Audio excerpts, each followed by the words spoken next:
Hi, Keir. I hate to sound like a broken record, but truly, Labour comms are really shit. Like, what was the point of this press conference? If you were trying to paint the story of why you're needing to raise taxes, then paint the bloody story. Surely, what Rachel should have been saying is, look, we've got some hard truths. Here are the facts. Like, why aren't you explaining the story of how the OBR, firstly, probably isn't fit for purpose? Why, in this age of AI, do the OBR get things so wrong? But that aside, they do. And recently, they have announced that when they said that we were supposed to be having X amount of growth over the last few years, they were wrong, that wasn't right, and they've downgraded it. That had nothing to do with you. All the economists agreed that was entirely down to the Tories. So growth isn't where it should be, and it isn't where you were led to believe it was. Now that's what people need to understand. They need to understand that every time we're talking about the debt that the UK in and how we have to repay that debt, they need to know that actually that was not helped quite considerably by Liz Truss. That one teeny tiny fiscal event has made people a little bit reluctant to invest in the UK and to buy the gilt. Therefore, with all of that in mind, our interest rates are much higher than any other country because we were deemed to be unreliable with our money. AKA, we put a loon in charge of the money. And at the moment, if our papers are to be believed, we're trying to put another dangerous person in charge of our economy, somebody that thought Liz Truss had the right idea, somebody that wants to take us back to the deregulated days that happened before the last global crash.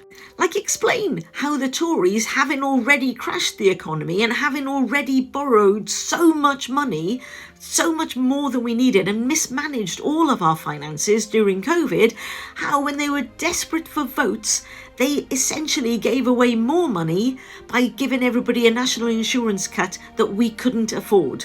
A cut that you only brought back in part at the last budget, even though everybody seemed to forget that the last budget only put employers back to where they used to be before the Tories tried to buy their vote. And then, surely what you have to say is, with all of that in mind, add in Trump, add in the ongoing war in Ukraine and the fuel costs, and maybe better explain to people how going to net zero will eventually save us money on fuel, by the way. And then say, with all of that in mind, look, we're going to scrap that manifesto pledge because we want to give public services more money. We want to make Britain secure. And if Britain is secure and if it's fiscally sound, actually the debt on the gilts will come down. Or at least the interest on the debt with the gilts will come down. Name it. Name it as shit. Say, we were sorry that we had to do this. However, but these things like the OBR report make a massive difference. But then note that people's wages are going up. Note that as it stands at the moment, inflation is due to come down. Like, give the full picture. Don't just hold a press conference saying nothing. We do not live in the dark ages anymore. We live in a social media world where people are going to run with a narrative. And unless as a government you can get more agile and speak in just regular language to explain to people why we're in the mess that we're in, what you have to do to help sort that mess, and change the narrative from the bollocks that people like Kemi Badenoch says when she says that it's a masterclass in managed decline. Like, it was their decline. You guys are doing your best to make it better, but call it out for what it is. Just don't call a press conference saying nothing, because that is what Reform do. Actually, that's not true. They actually also put in some sound bites that people can take away, and then they come back and say that was just an aspiration. So it's not quite what Reform do, but you get the picture.